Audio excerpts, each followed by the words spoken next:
Hello and welcome to The Bo Show. This week I would like to start a podcast series called Noteworthy Albums. And what I'm going to be doing is asking each guest to give me their 4 most impactful albums. Now, why impactful albums instead of favorite albums? In my mind, someone's favorite albums can change over time. They're a little bit more variable and dynamic, whereas impactful albums, they're more static. They have come along at a specific time in your life. They have made an actual impact. They've affected your life. They've moved you to a different place musically, or they're just so ingrained with certain memories that they hold a certain place in your past. And so those are the albums that I want to hear about. Now, the problem with starting a music podcast is that I don't have the budget to license all of these albums to play them on the podcast. But what I think we can do is that the guest and I can perform little parts of 3 songs from each album. Now, we're going to do this in such a way that we will play the parts of these 3 songs before we tell you what the album is. So you get a chance to play along and try to guess what album we're going to be talking about. So I'm very excited for my first guest to be Ben Short, who I work with, and he is a huge music fan. And I mentioned this idea to him a few months ago, and he's been bugging me about it ever since. And so we finally got a chance to sit down in the live Studio A of Warner Chappell Production Music in Nashville and talk about his 4 most noteworthy albums. So, without further delay, let's get to it. So today, my guest is Ben Short. Ben, why don't you tell us about what you do here professionally? I am a director of licensing at Warner Chappell Production Music. It is the production music division of Warner Music Group. I reach out to clients and pitch music and license music for all forms of media, from TV to commercials to movies to digital media to mom and pop YouTube channels to anything that needs music in the background.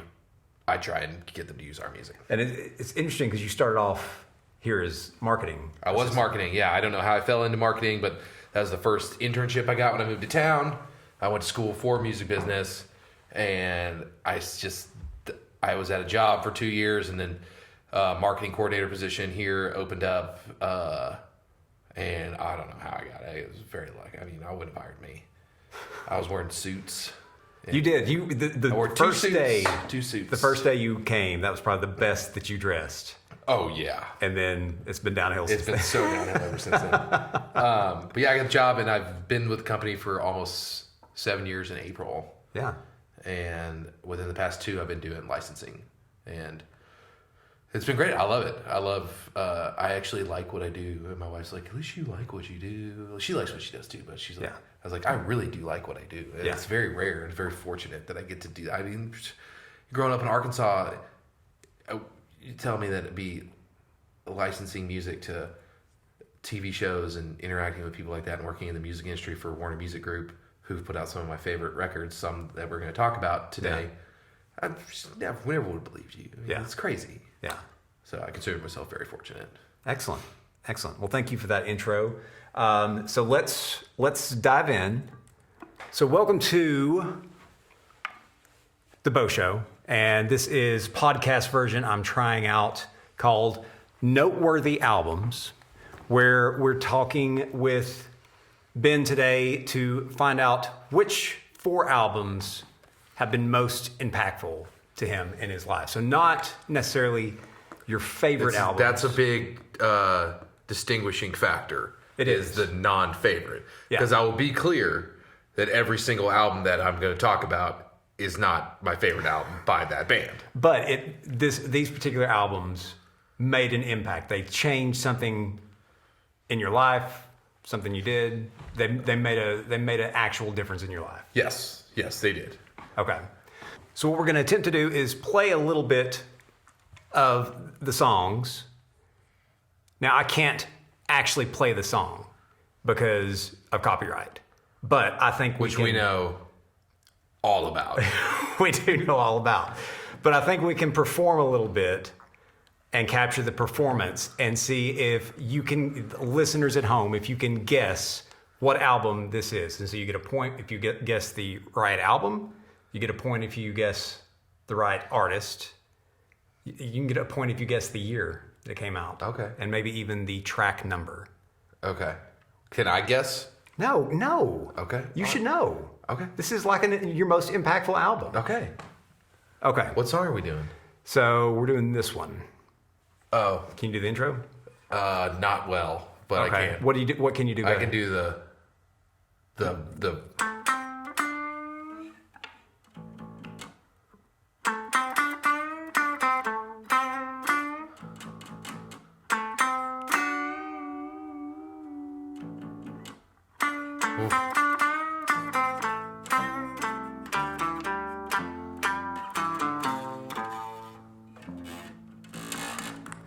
Okay, so that's tough because I thought you were gonna go with the first song.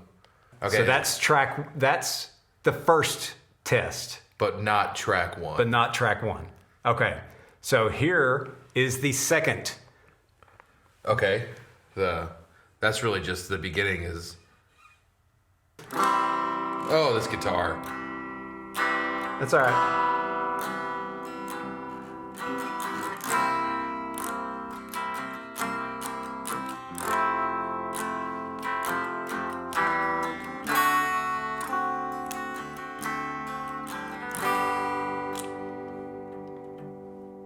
Okay.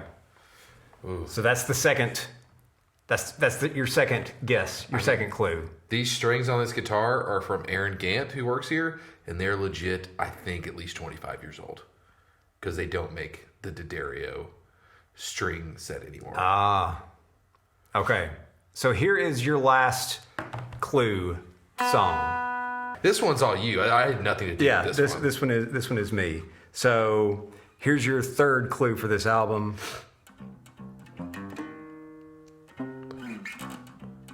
You're not even playing it in the right key. It is. No, it's in D.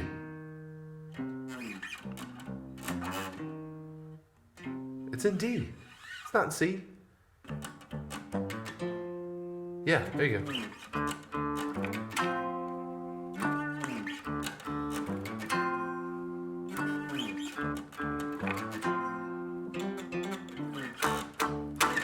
Okay. So those are your three clues. Hopefully you got it. Those were all pretty easy. So the first one's hard. The first one was hard. That's a deep. Well, we did that on purpose. It's a deep cut. We did that on purpose so that to up the intensity.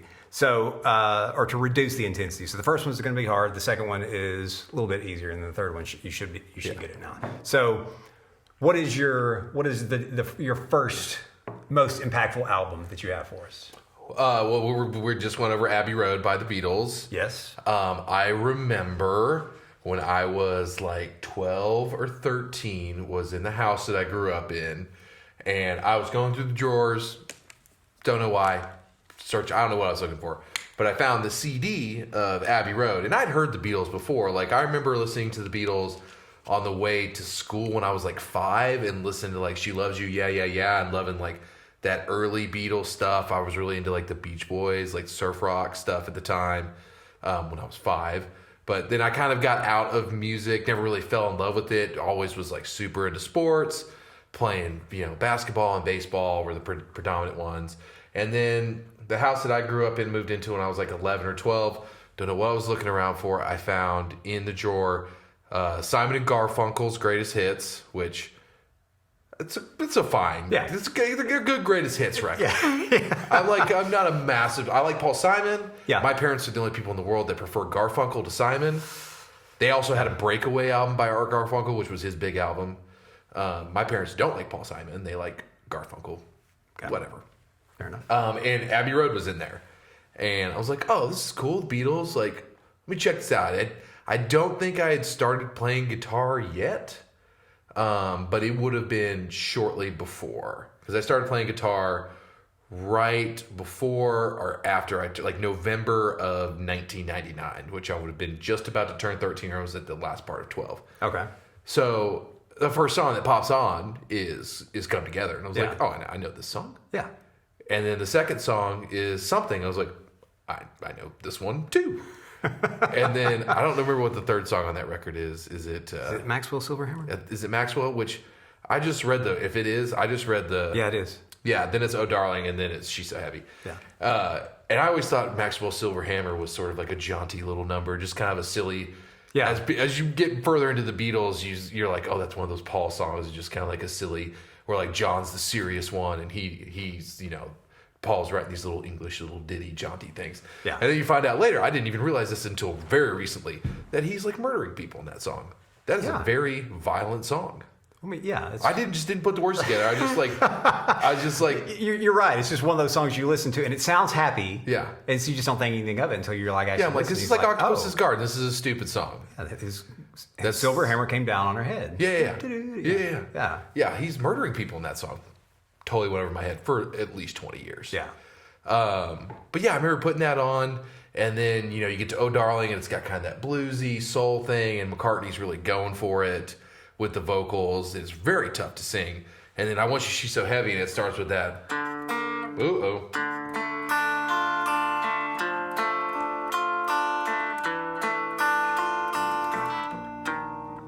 Something like that. Yeah. And I just remember like, that's cool. And it's got the organ on it, which you later find out, I'm pretty sure is Billy Preston playing organ, who played with the Stones and the Beatles, and who I got to see live with Eric Clapton one time. It's the first time I'd ever heard of Billy Preston. Okay. Was when I saw Clapton, like years later, like in 2004.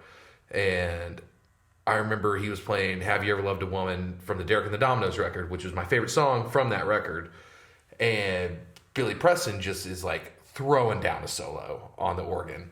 And he takes a piece of the organ off and lodges it on the key, and then gets up and walks away. And the key's still, and I was like, who is this dude? And I find out later, like, he had a huge solo career, and he was the only guy ever to record with the Beatles and the Stones. Oh, wow. He's just he's played with everybody. His last record that he played on will be a band that we'll be talking about here shortly. Okay. But yeah, I'm like, when I first got guitar, they say George Harrison's the guy who never played a wrong note, and I definitely tried to learn how to play as much of it as possible, especially the end of She Wants You So Heavy, where they're just doing the fade out, and it's just like 3 minutes of it, and I remember it ends so abruptly, like in the middle of the, it's like they're still in the middle of the progression, like it's not just like a... Yeah, it just ends. No, the first time I heard that song, I thought something was wrong with the recording. I thought it was too. It was like, it just kind of cut off. But no, you listen to it, that's just... it's just how it is. Yeah. And apparently on the new, reissue, remaster, they have like an outtake of it, and they were playing it so loud in the studio that you can hear the neighbor next to the studio yelling, "Keep it down there!"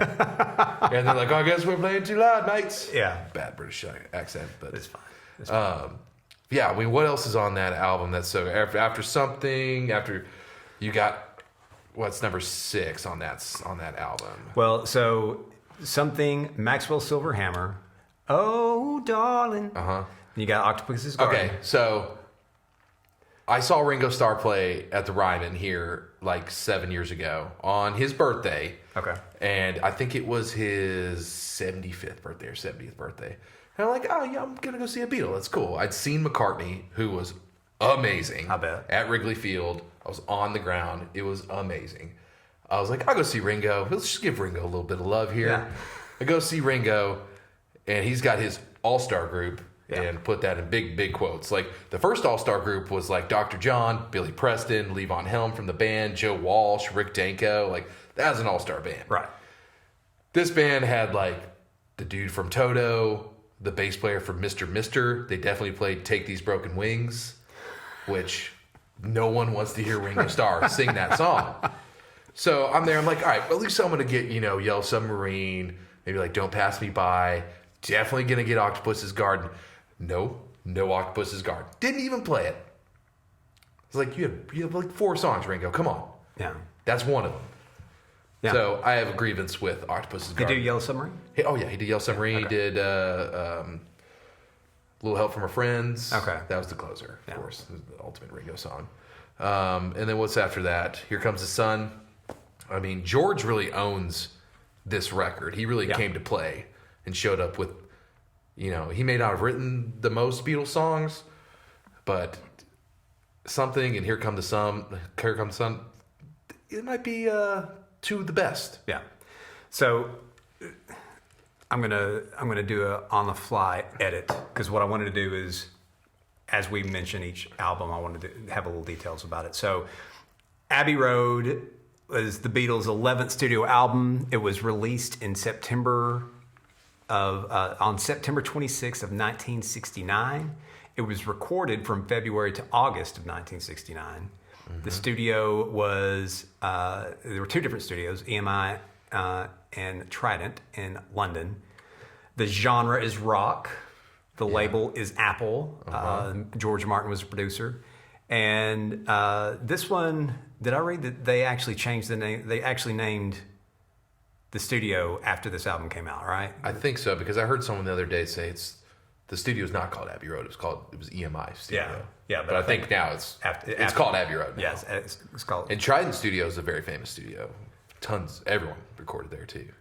So this was, John left the group a few days before this album's release. So this was This was the last album they recorded. Right. Let It Be came out after, but they recorded this one. Last. Yes, they'd already recorded Let It Be, and it was such a tense time where I think George quit the band for a minute. They had several members quit. Ringo quit the band one time. No, it was Ringo who quit, I think, and then George quit during the White Album, and that's when John said, "Oh, we'll just get Clapton to be our guitar player," and just shrugged it off because he had played on good guitar Jelly Weeps. Yeah. So apparently, John Lennon didn't really like this album. From what I've read, he was really going into like a different, because I think in '69 when that came out, the Plastic Ono Band came out, and he was playing with Yoko and getting into the screaming. I forget what it's called, where she just does a banshee scream, and it's just supposed to be like a meditation type of thing. Yeah. But he did the Plastic Ono Band record, which is a very un-Beatles-like record. It's kind of rough and gritty, and he was also kind of going off into more of a dark drug kind of trip than the rest of the guys. Yeah. He wrote Cold Turkey about quitting heroin, like. So, but for this album, for overall, from what I understand, a lot of people say the first side A is like John's side. Okay. Side B is Paul's side. So side B being the suite at the end? That's where the whole kind of medley thing comes in. You can see that for sure. Yeah. So let me ask you this. If you owned a record of this album and one side had to get scratched up. Oh, you can't beat the second side of that record. Right. Where every song goes into one another. Yeah. I mean, some songs like I don't like Sun King or like Because. I mean, I do like those songs. Those are cool songs. But like from like she came through the bathroom window on to like Golden Slumbers and Carry the Weight to the end, You Never Give Me Your Money, like those are, and they are very Paul like songs. Yeah, sure. They are. But it's yeah, I don't think I enjoyed the album as I was listening to it. I enjoyed it when I first heard it, but then when I realized what was happening with the second half, I was like, this is really something. It's tough too, because we play like a Christmas concert every year, and we've done that last part, and it's tough to go through all the way through. Didn't they learn? Am I understanding correctly? They learned how to actually play it. Yeah, we played the whole thing from She Came In Through the Bathroom Window. We didn't do Her Majesty. That's like end filler. Yeah. But yeah, all the way through. It's tough. Yeah. You know, especially the end when it stops and it's like, and then it sort of does that build up at the very end. The love you make is equal to the love that you, and then it's it's like a weird like off rhythm kind of thing. Yeah. And it stops and it's like. So it sounds like this album was really one of the first ones. This was the point that you actually got really interested in playing music. It's close. There were three of the four that we are going to talk about all came about like it was like a musical explosion, because like I said, I didn't really care. I remember we had a piano, and I remember my mom asked me if I want to learn how to play guitar when I was like 11 or 12. I was like, no, I'm doing sports. I play basketball outside and baseball, and like that was pretty much my whole life. And then if we want to transition to the next album, Which album are we doing? Which one you want to do? All right, so these two really happened at the same time. Okay. So we can do either one. I remember the first one happening. Which one? This one happened first. Okay, well let's do that one. Let's do that one in. Okay, so transitioning to Ben's second most impactful album. This is your first clue song.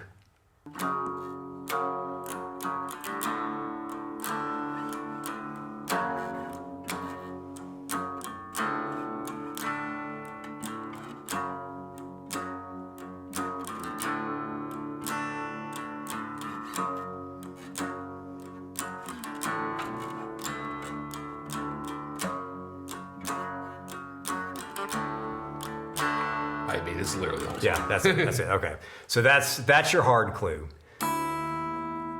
This is your second. Okay.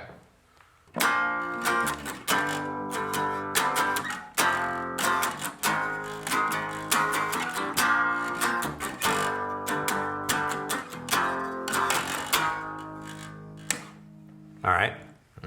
Now, your third and final clue. Here we go.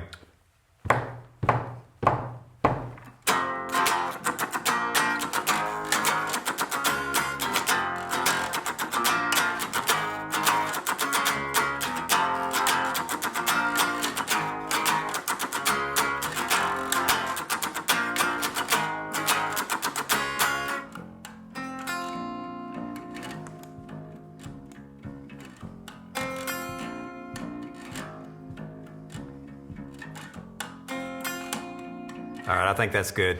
So your second most formative album, and this is coming to you chronologically, is Nevermind. Yes. By Nirvana. Yes. This was released in September of 1991. Uh-huh. It was recorded from April of 1990 through May of 91. This was two different studios, Sound City Studios in California. Dave Grohl made that documentary about. And then you have Smart Studios in Wisconsin. I didn't know that. Yeah. I know that on the second record. Hold on, going back. Yeah. Favorite Beatles record. That's not Abbey Road. Me? Yes, you. Sgt. Pepper's. Sgt. Pepper's? Yeah. White Album. Yeah. You can see that. Yeah, I can see that. Yeah. And it's not that I can, on any given day that can change. Right. But Sgt. Pepper's is probably the one I've spent the most time with. Yeah. I mean, other than Abbey Road, probably, I love the White Album. It's just so weird. It is weird and good. It's good. But- Anyways, what I was going to say is the third Nirvana record. I knew that was recorded in like Minnesota or somewhere out in the wilderness somewhere. Okay. I didn't know that Nevermind was recorded in Wisconsin. That's weird. Yeah. Why would that be recorded in Wisconsin? I have no idea. You would think Seattle. That's what I found. The genre is grunge and alternative rock. The label is DGC, which I believe is Geffen. Uh-huh.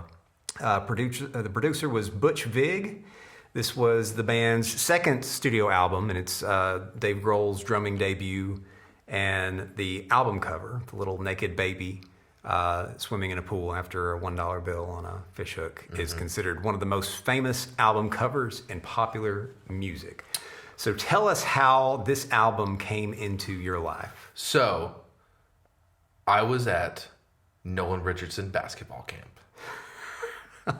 And this is one of those like camps where, you're just, I think I was definitely 12 years old. Okay. And it was one of those camps where you go stay the night at, like you stay a week at.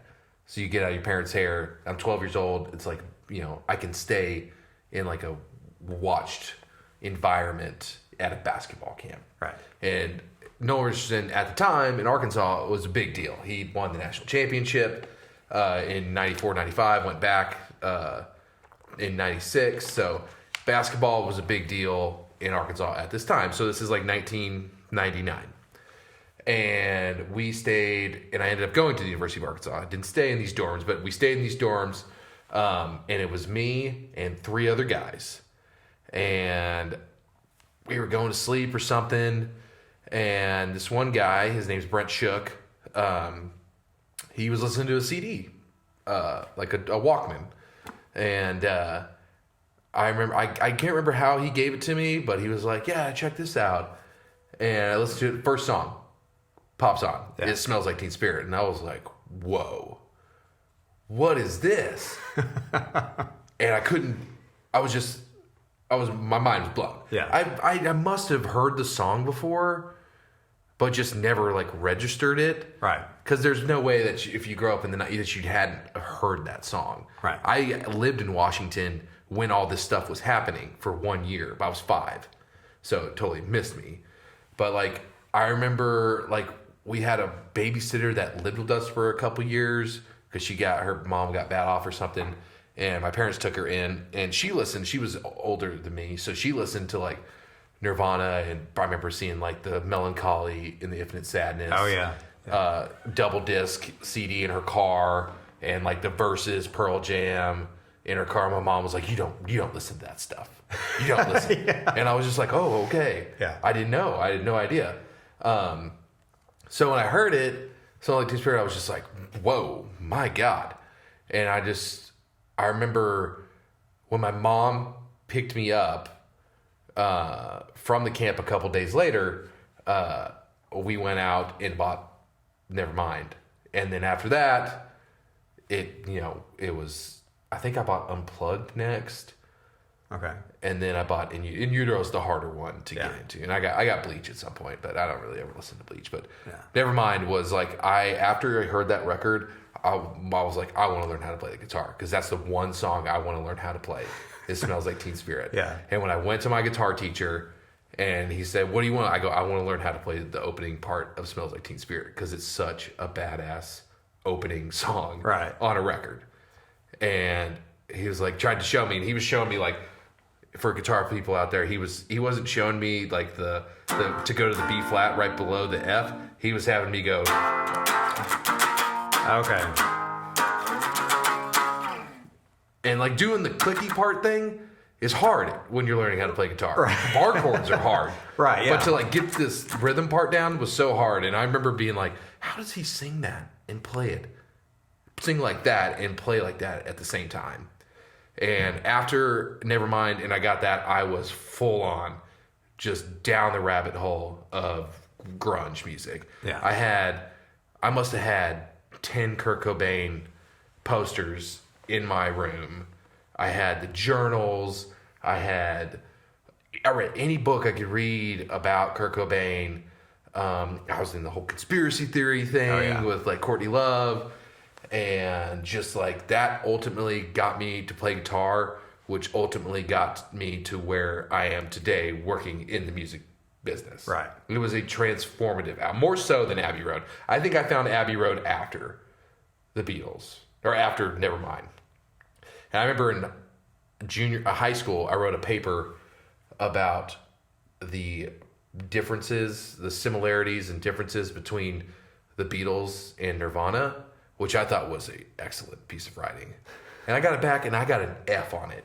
And my buddy did the same paper, but did it with Led Zeppelin and the Grateful Dead. And I was like, there's none there. Right. They're completely different. Yeah. Voices of a generation. You can go that way with Nirvana and the Beatles. Yeah. And the poppy, I was so mad. The influence of this album, I mean, I was listening to it again in preparation for this, and I'm a huge STP fan, Stone Temple Pilots. Yeah. And I'm a huge Pearl Jam fan, and I can hear the early influences for both of those bands. And I like those bands more than Nirvana. I do too. I do now. Like I love Pearl. I much rather listen to Pearl Jam. They have a larger discography to listen to. Yeah. You don't just get, 2 studio records and a live record, But it feels like Stone Temple Pilots had a harder time differentiating. They seem to be pegged as Nirvana ripoffs. Pearl Jam ripoffs because of his deep voice. Yeah. But I feel like STP finally found their own sound, and I do like them, and again, both of those bands, it's kind of tragic what happened with the lead singers.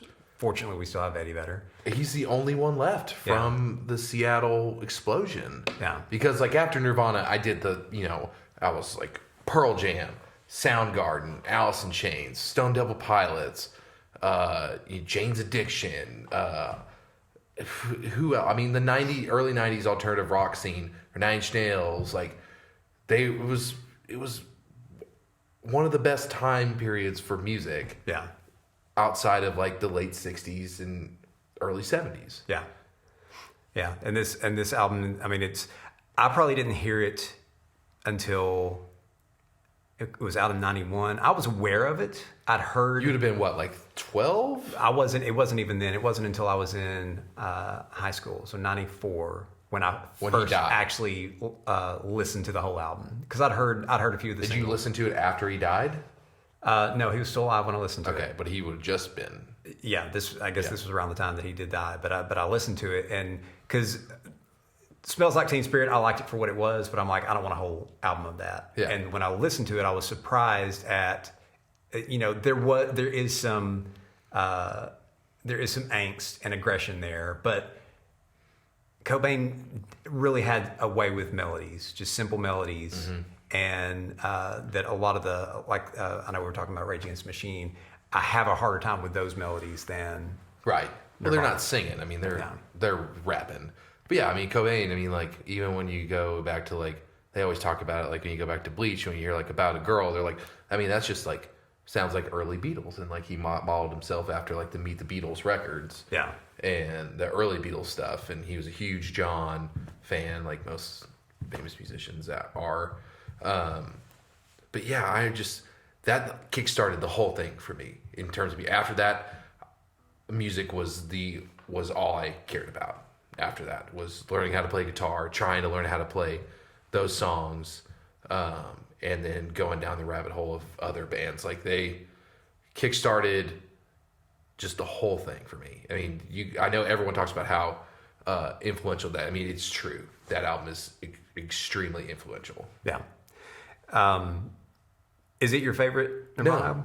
No, I like In Utero. That's your but I'm also like a music snob, and I'm like, I get like the most popular album. It's like, even though In Utero, I mean, it didn't sell 10 million albums, it sold like 7 million albums. Yeah. Still, it's a little bit harder and more, it's not as accessible. Yeah. There's a sheen on Nevermind.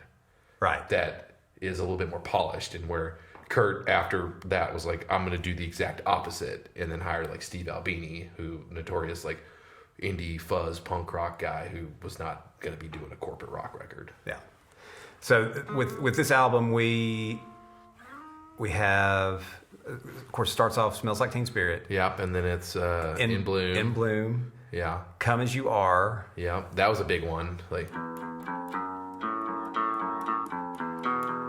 I mean, I used to sit around. I used to know how to play the solo. I can't remember how to play it, but I would. That was one of the first. That and Smells Like Teen Spirit were probably one of the first guitar solos I ever learned. Because the one on Smells Like Teen Spirit is just the melody. So it's not like he's doing like weird stuff like he does on some of the songs.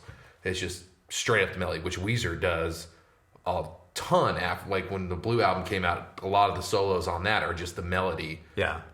On the guitar. Right. Which you can see the influence already, kickstarted. Even though cover Nevermind is completely blue, and the first Weezer record is what? Blue.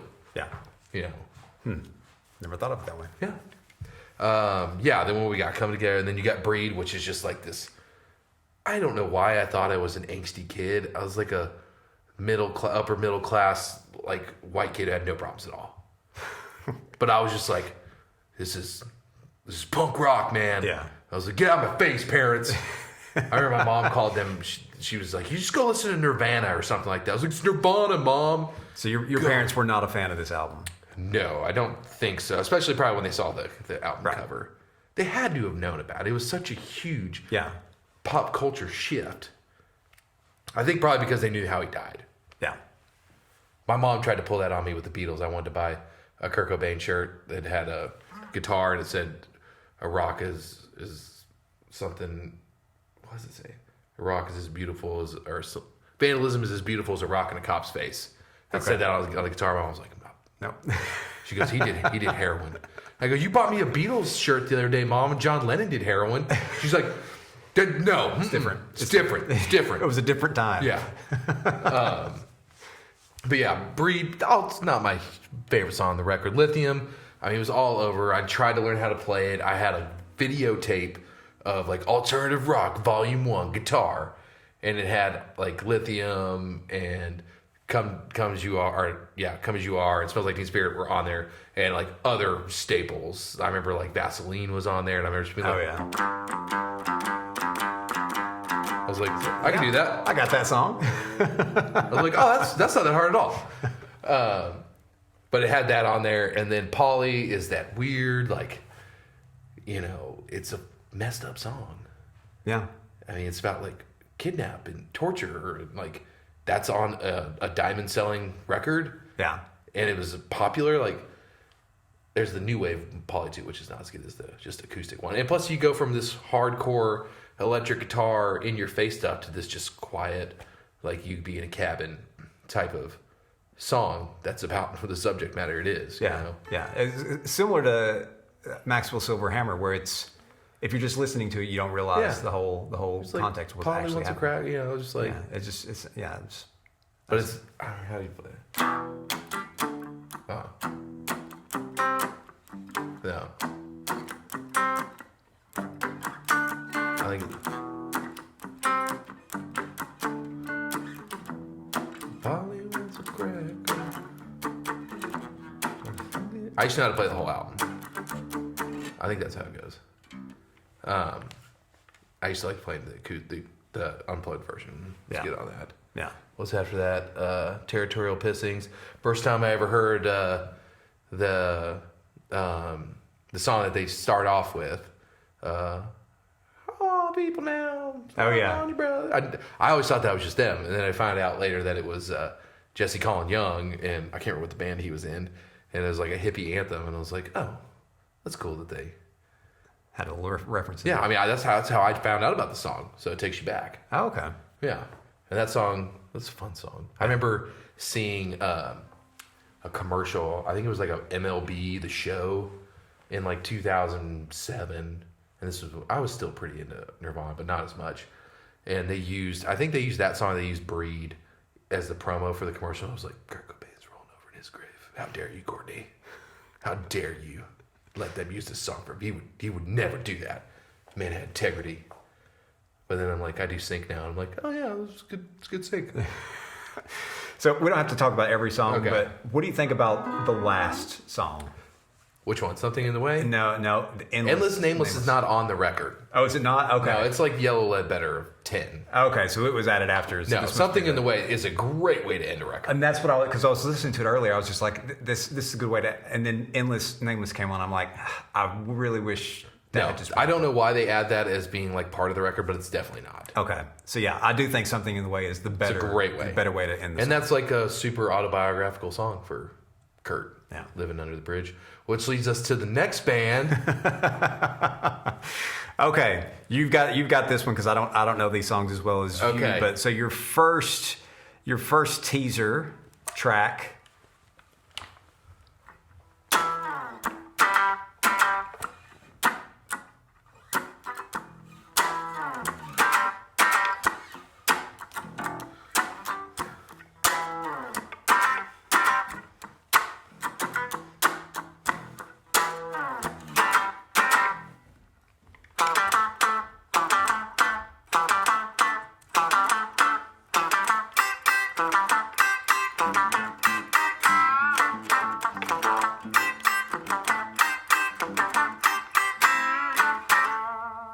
All right. So that's teaser one. Your next teaser for this album, if you're playing along at home.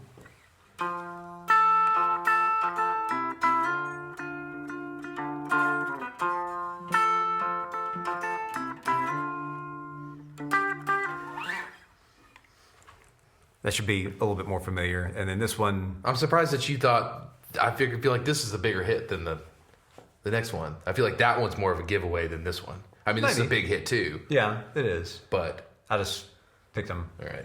Oh, no, you want me to do the...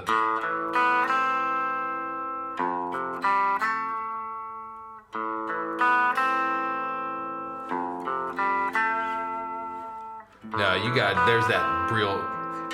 Yeah, there you go.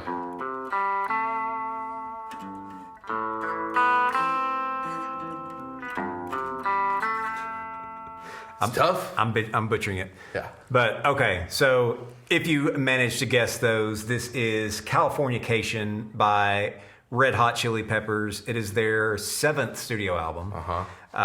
Released in June of 1999. It was recorded from December of 98 to March of 99. Studio was Cello Studios in California. The alternatives are alternative rock. The genres are alternative rock, funk rock, and pop rock. The label is Warner Brothers. Rick Rubin was the producer, and this marked the return of John Frusciante. Yes, replacing Dave Navarro. So tell us how Californication came into your life. Okay, so we're gonna go back to Nolan Richardson basketball camp. I mean, I think we were all hoping that we would. Such a transformative. Who knew? Looking back, I mean, it's been over 20 years. Yeah. And like that was such a big. I'm sure I would have found out about these records at some point. Yeah. But, so that was like August. So I guess Scar Tissue had been around, was a lead single. If the album came out in June, then they probably led with that single. But I think it took a while because like One Hot Minute was such a.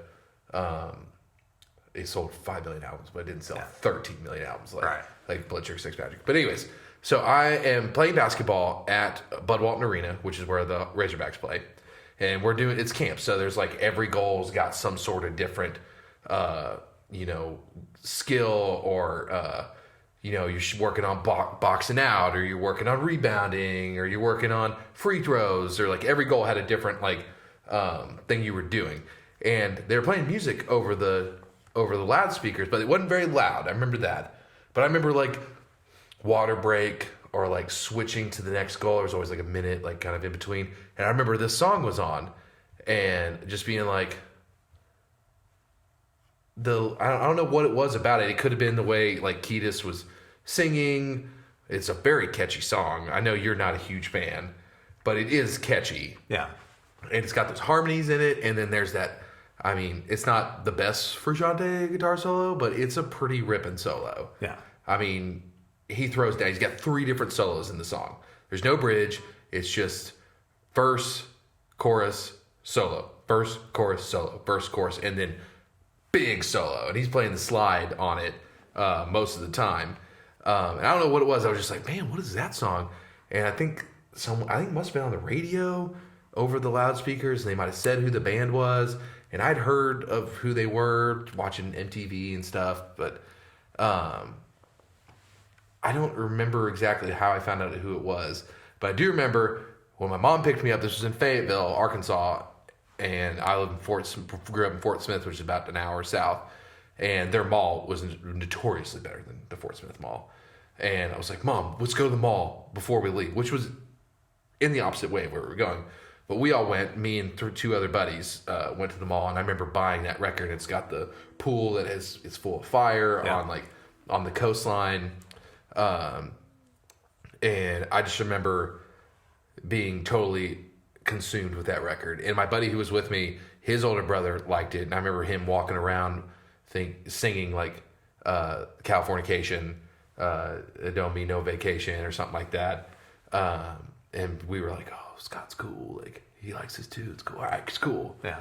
And after that, I remember, I don't think my parents really knew about the record. I just bought the record. I remember going to Tulsa, Oklahoma, and listening to it on my headphones and singing like "Dream of Californication." And my parents said, "What? What? What are you listening to?" I didn't know what fornication was. Right. Yeah. I just thought that was the name of the record. I had no idea. And they're like, "What are you listening to?" And I was like, "It's called Californication. It's by Red Hot Chili Peppers." Yeah. I was like, "It's good." And they're like, "No." And I was like, they didn't take it away from me. I don't remember what they said after that, but like I was already in by that point. Right. And got home And I remember also, like a month later, I was in 7th grade, which for us was the beginning of junior high. So I'm like, it's like September of 7th grade. And I'm like telling my friends, I'm like, yeah, I'm going to go to the record store and I'm going to buy the Chili Peppers record. I was like, I don't know which one has Give It Away or Under the Bridge on it, but I'll probably get the one that's got Under the Bridge. And I remember getting there and like buying the record and be like, oh my God, they're on the same album? I could not believe it. And I remember going to the girls, what do you call it? The boys club, the girls and boys, it was just the girls club. Okay. And listening to that at the time. But anyways, back to Californication. John Frusciante, he doesn't throw down on this record like he did in other ones. He's a little bit more reserved. I think it's because heroin seems to be playing a big fixture in this. It does in the next record too. Damn. He was just coming out of rehab, just getting clean. He like literally almost died. Like he had to replace all of his teeth. Oh wow. I mean, you should listen to this one record called Neandra de Lays, and usually just a T-shirt that he made. In the grips of it, it is the sound of someone losing their mind. It's hard to listen to. But I don't remember how old he was, but he was probably like 28 or something like that. And he comes back and like I said, like the beginning with the Around the World's the first track, and it's just the like. What he does on the guitar is crazy. Like he's so unbelievably good that I don't think he really got his due until like a couple albums after, like when By the Way and Stadium Arcadium came out. And on Stadium Arcadium, he told Anthony, he was like, I'm gonna let loose on this one. Yeah. And it's just like, oh my God, he's got to be one of the best guitar players in rock and roll history. He's up there. I remember when Rolling Stone came out with the first 100 best guitar players, he was like number 17, and I was just like, that seems about right. Yeah. You know, because I hold him in such high regard. He's so good at the guitar. And I wanted to learn how to play guitar like John Frusciante. My parents wouldn't buy me a Fender Stratocaster, like the tobacco burst. So I got a Cort, and I tried to like do that to the pick guard because his was all covered in that. Yeah. And I tried to emulate how to play like him in such a way, but he's a lot better than Kurt Cobain. Yeah. Well, and that's what I was going to say. Just the level of musicianship, it contrasts quite a lot. Because I feel like for Nevermind, especially the teenage years when kids are learning to play guitar, it's very accessible. It's very easy because you can almost play every song. Yeah, it's very easy. Grohl was the one thing about them. Like you can play. Yeah. Any bass player who's just learning how to play bass can play that. Right. You can't play Flea. Right. Yeah. So the musicianship is high. And I get why you like them, since when I listen to music, I listen more to the vocals. And Anthony Kiedis had never really been. Yeah, he's the weak link. He's He obviously the weak link. But I always say this when people say like that they don't like Bob Dylan, that they can't stand his voice, or Neil Young. I'm like, you know when he's singing though, don't you? You know when Anthony Kiedis is singing, because he has his own styling. I mean, and this record. I think if I don't know, he sings more on this record. Yeah, this one is more melodic. Yeah, it's not like there's songs like Porcelain on here, which are totally outside of the Chili Pepper canon. Right. It's such a slow song. I mean, there's like no chords in it. It's just bass and just kind of like ambient guitar, like noodling by Frusciante. And then they have, Road Trippin', which is this like weird, it's super hard to play on the guitar. I can't even play it. I used to know how to play a lot of the record. I think the one songs I could never figure out were Emmett Remus, which is Summertime backwards. Okay. It's got a weird, just feedbacky thing I could never figure out on my Crate amp with my Cort guitar. Right on Time was tough. Road Trippin', hard. I could never get the whole thing of Around the World down, but I mean, I could seriously just play like start with Parallel Universe. Just that's actually. I could do the whole thing. I messed that one up, but was such a cool guitar solo because it's doing.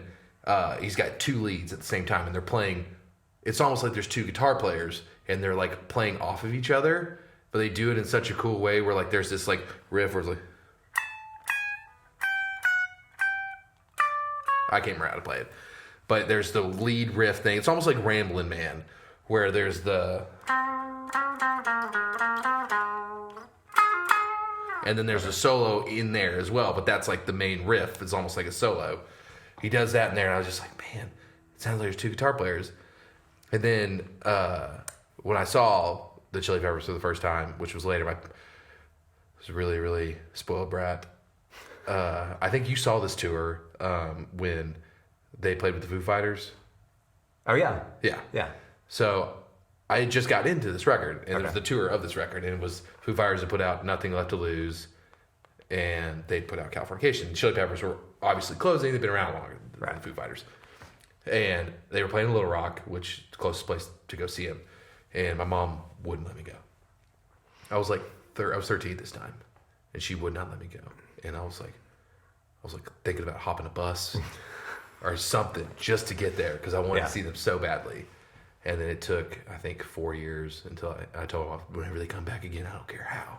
So there seems to be a running theme of you butting heads with your parents over the music, music choices. Me and my parents, my mom's super cool. I don't know why that seemed to be a recurring theme, but I think my mom's just like an overprotective Jewish mother. Like, that's just how she is. That's just how she was raised. And she was like, and plus it was 2.5 hours away. Yeah, that's a lot. If it was in Fort Smith, which never would happen, nor has it ever happened, then I would have been able to go.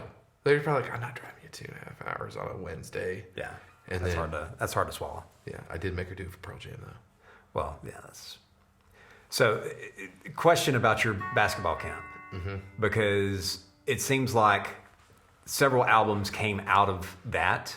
So, just a random question: are you still friends, or you keep in contact with any of the people that you were there with?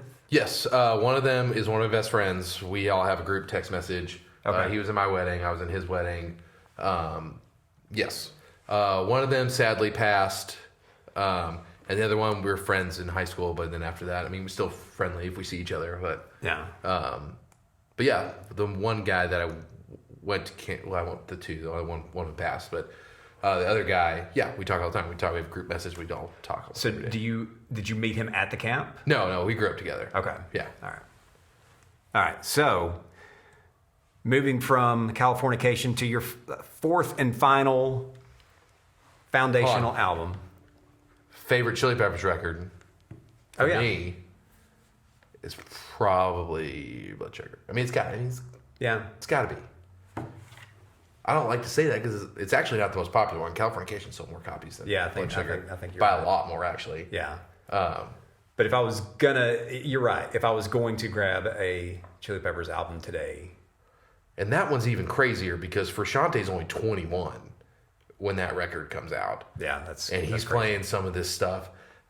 I mean, it's just so difficult. He's a prodigy. I mean, and that's why whenever he left,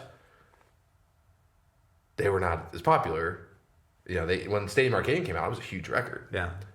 And then that two after, you couldn't tell me what they're called. You couldn't tell me what their name of the songs on. No. Yeah. And now he's back. And I'm so excited. Everyone who's a Red Chili Peppers fan. So we're recording this. It was just recently announced that he was coming back. Yeah, right? Last month. Okay. Yeah. And so you're stoked now. Saw a video of them playing yesterday or on Sunday, the first time they ever played.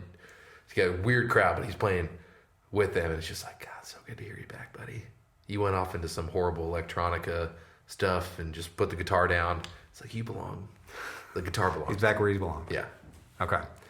So your 4th and final 4-minute album. Let's hit the teaser.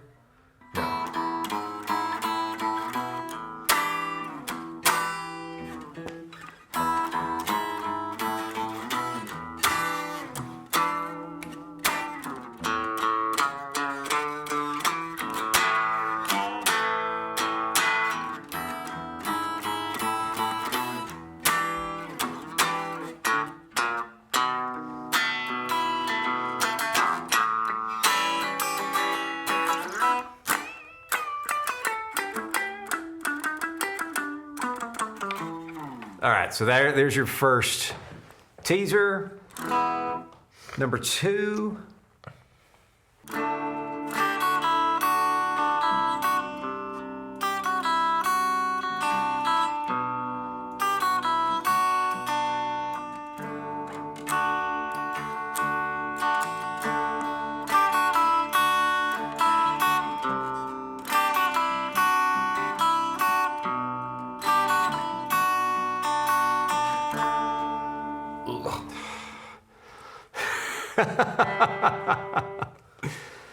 All right.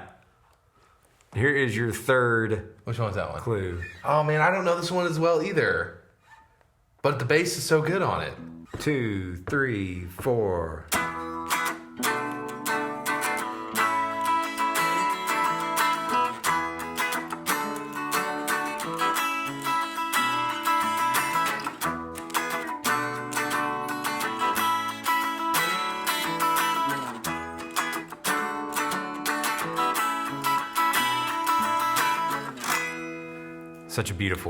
Such a beautiful song. JPJ.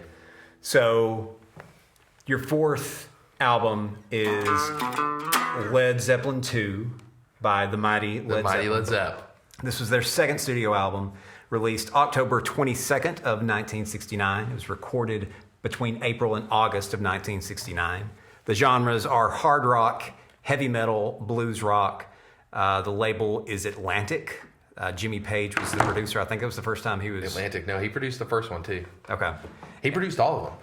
Okay. And this is considered their heaviest... It is probably their heaviest album. Yeah. I don't remember when I heard it. It must have been 13 when you start having all these, I think by listening to the Beatles, my parents didn't like, they liked the Beatles. Yeah. And they liked Elton John, who you also love. That's a lie. And I love Elton John. He's one of my all times.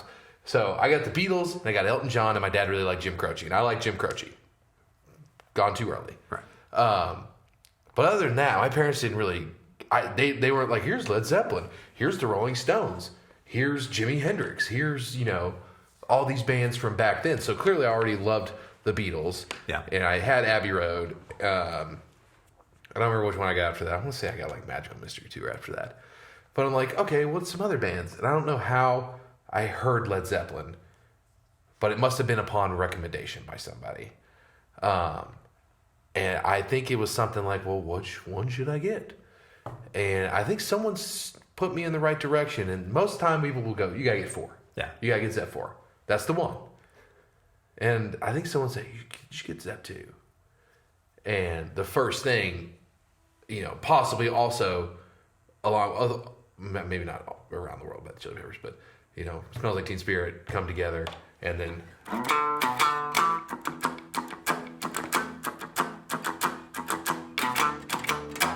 might be one, just that riff that just comes in, and then you got Plant coming in just howling like a banshee. Yeah. Just, I don't even do it. I have a story I'll get to about Robert Plant. But it hits you right in the face. Yeah. It's like Smells Like Teen Spirit, where it's just like, and then there's the whole part, and then there's the guitar, the breakdown with Bonham just going, boom, boom, boom. I can't do it. It's Jimmy Page, man. That was the first time I think I had the concept of like a guitar hero was Jimmy Page. Jimmy Page is more than Frusciante.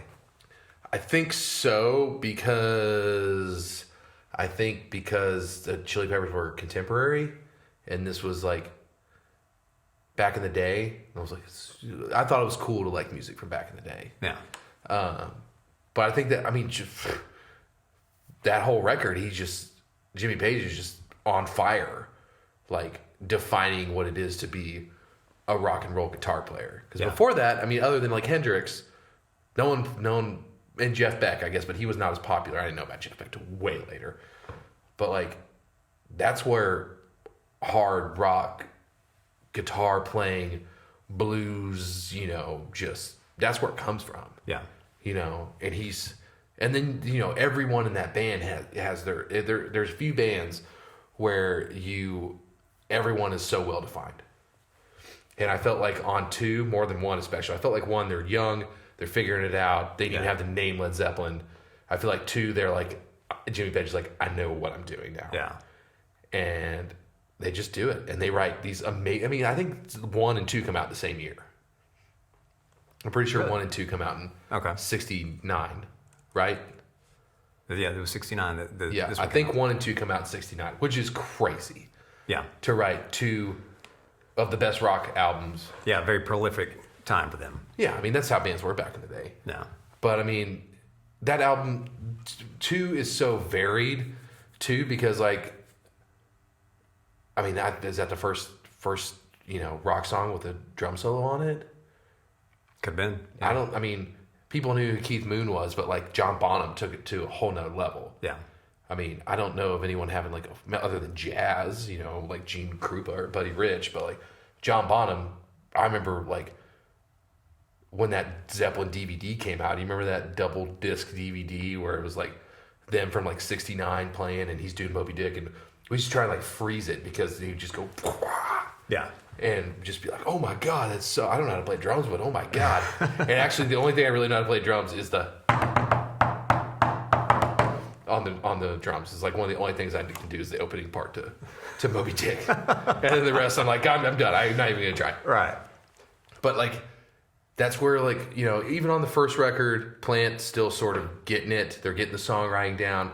But on 2, it all comes together. Yeah. And even John Paul Jones is starting to become like this very, very intricate member of the band, like with that amazing bass solo or bass riff, which is such a cool, like, it's not a thundery God, heavy blues riff type of thing like they're sort of known for.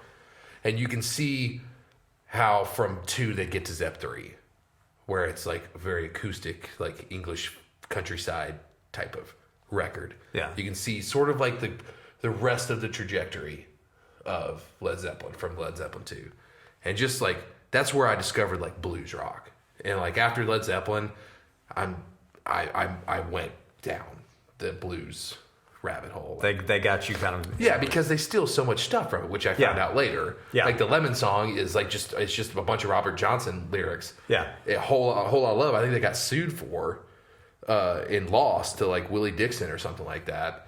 I mean, you play that riff, and it's so attributed to them. I mean, yeah, but I think he stole the words. Oh, the words too? I think You've Been Cool. Yeah. Okay. I'm pretty sure they stole the words, which were known to do. I mean, that's the one knock on Led Zeppelin is that they took a little bit of liberty. Yeah. On the 4th record, they credit Memphis Minnie for winning Levy Breaks, which I'm sure the Memphis Minnie estate is like, thank you. Yeah, finally. But yeah, just every song on that record is just Jimmy Page throwing, and then you got they slow it down. Thank You is a beautiful love song. Yeah, it's incredible. And back to Stone Temple Pilots, they covered that song. They did, and they did Encomium. Dancing Days too. Yeah, and they I think they had a greatest hits album that was called Thank You. They did. It had the little girl with the lily or dandelion in it. Yeah. Skipped school. Didn't skip. We were on a field trip and we just left the field trip and we went to Best Buy and I bought that record, that Stone Temple Pilots record. And and I was like 16. 17. Yeah. There were only 2 new songs. Wasn't there only 1 or 2 new songs on it? It wasn't. I think so. I don't remember. I remember buying it. Yeah. It came out like 2003, I think. Yeah. Yeah, I was in high school. But yeah, I feel like, and I don't know. I know that SDP was probably influenced a lot by Led Zeppelin. Everything that came after Led Zeppelin, except for like punk rock, because they were so popular, is influenced by Led Zeppelin. Like all the grunge bands, like there's versions of Nirvana before they recorded the first record doing Heartbreaker, And as a guitar player, like just starting to learn how to play guitar, I mean, it's like, what more could you want? Yeah. To try and learn how to play like Jimmy Page, and then realizing quickly that you cannot play like Jimmy Page. I can play a lot of little bits of Led Zeppelin songs. Right. I don't think I could play like a full Led Zeppelin song. It's tough to make it through a full song. Like on Heartbreaker when he does the like.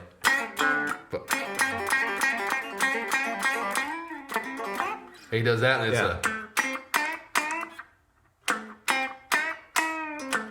and I'm like, like, okay, cool. And he's, oh, cool.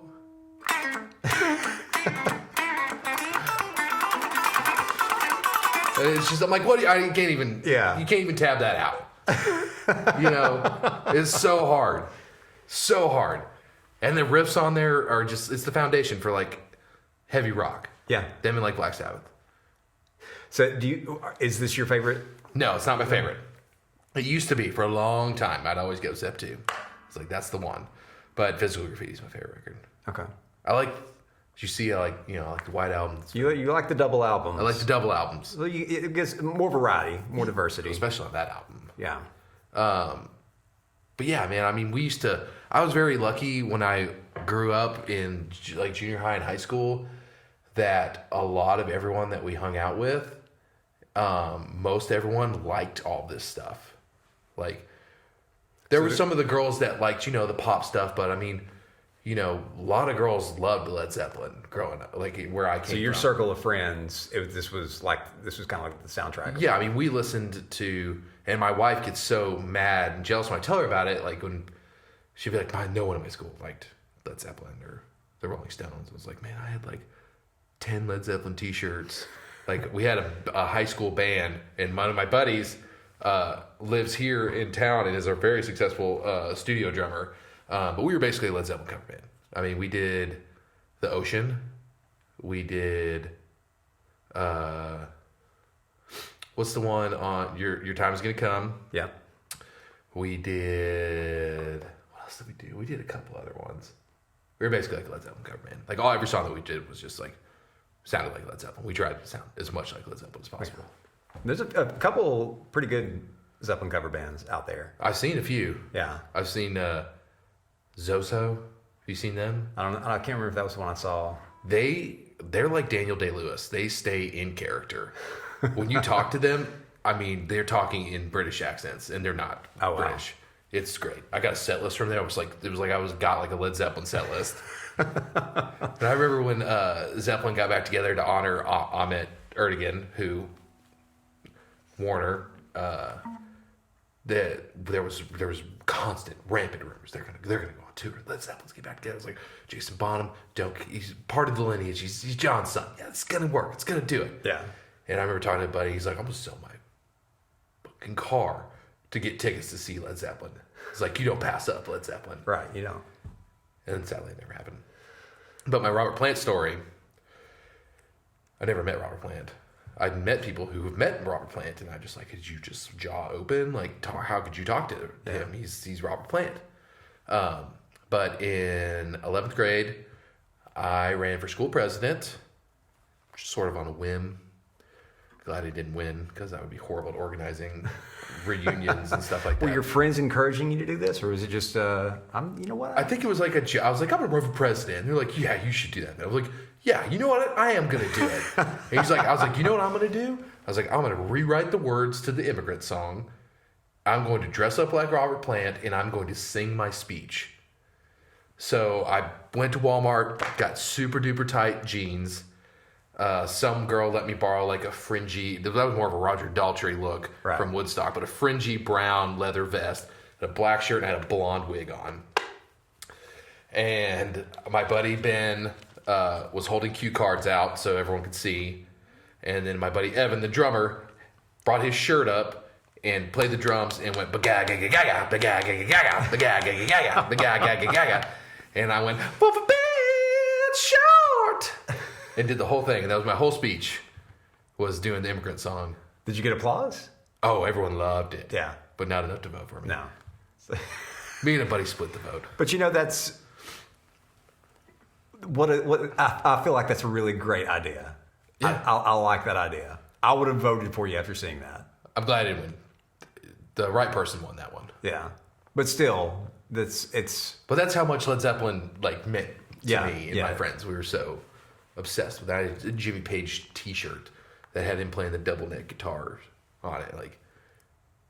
He's like the ultimate guitar hero. Yeah. And I've met people who've also met Jimmy Page. I'm just like, I can be cool around people, but Jimmy Page and that's another story is my buddy Ben, I won't say his last name, when we were kids, we got fake IDs when we were 7. He was 16, I was 17. And we went to Dallas, Texas. Everyone drove to Dallas, Texas. I think we were going to see Robert. We were going to see either Robert Randolph and the Family Band or the Allman Brothers. I don't remember. Allman Brothers and Leonard Skinner in Dallas, Texas. Can you imagine that? And there was a fake ID place that older people had told us about. It's like, yeah, you got to go. We went there. These people had just gotten out of jail for like doing what they were doing. They were in jail for like counterfeit like IDs and like falsifying documents and stuff like that. They was in a room. There was cats everywhere. It smelled like cat pee. She took our picture and she typed it on a typewriter. Like not like I'm talking like an old school typewriter, not like a keyboard. And she misspelled my school or my street name. And I was just like, whatever. She's gonna have to redo the whole thing. Yeah. There's no backspace in this. And my buddy's name, I took Chris Robinson from the Black Crowes, and my buddy took John Paul Jones from Zeppelin. So everywhere we went until we were 21, he was John Paul Jones. And then shortly afterwards, debit cards came out. So you couldn't take a debit card to a bar and use your ID, and then the debit card that had your real name on it. Right, yeah. So we always had like, oh, we're gonna buy beer. We gotta go to the ATM first. We can't go in with the debit card. So it ended up biting us a little bit. But yeah, that's how much we into Zep. Still in. So those are your four albums: Abbey Road by Beatles, Nevermind by Nirvana, Californication by Chili Peppers, and Led Zeppelin 2 by Led Zeppelin. Any other parting thoughts you have about any of these albums or any of these bands? It's very tough to pick these albums because, as I said, they're not my favorite. And they're not even by my favorite artist, per se. I love every single one of them. Right. But, like, there's a lot of stuff. I'm just like, I was telling you, I was like, oh, my God, I'm leaving, like, Exile on Main Street off by the Stones. Or, like, not your favorite. Right. But impactful. I'm like, I'm leaving so much off. Yeah. When someone asks me, like, what's your favorite album of all? I'm like, I don't know, man. I can't tell you that. That's harder to do when you're talking about favorites. Yeah. But when albums such as these have, like, a distinctive impact on your life, it's a little bit easier to pinpoint those out. And yeah, this put me down a path, either musically or emotionally or musically, that at least performance-wise. And so I think these are. I can see that. Knowing you, I can see where these have had that impact on you. Yeah, I remember I went to the University of Arkansas, then I went to school in Florida, and my dad and I driving down from Arkansas through like the swamps of Louisiana and Mississippi and putting on Californication. And I was like, listen to it. I was like, Dad, if I never heard this record, we probably wouldn't be on our way down here. And he's probably like, you've cost me so much money, Red Hot Chili Peppers. But yeah, those were 4 foundational records, and I'm going to stand by them. All right. Fair enough. Thank you for your time. Yes, of course. Glad to be a part of the first one. Yes, the maiden voyage, and so these Sounds are like a very Led Zeppelin reference. It does. Mm-hmm. It does. So it's a fitting reference, and 4 great albums to kick off this series. So thank you for your time, and thank you for watching. So that's a wrap for the first episode of Noteworthy Albums. I hope you enjoyed it. What do you think? What was your favorite album of those 4 that Ben chose? My personal favorite of those was Abbey Road, but maybe you feel differently. I hope this is inspiring you to think about your own most impactful albums. So let me know if you have any thoughts in the comments section, or if you can recommend someone for a future podcast, or if you want to nominate yourself. I would love to hear from you. So thanks for listening.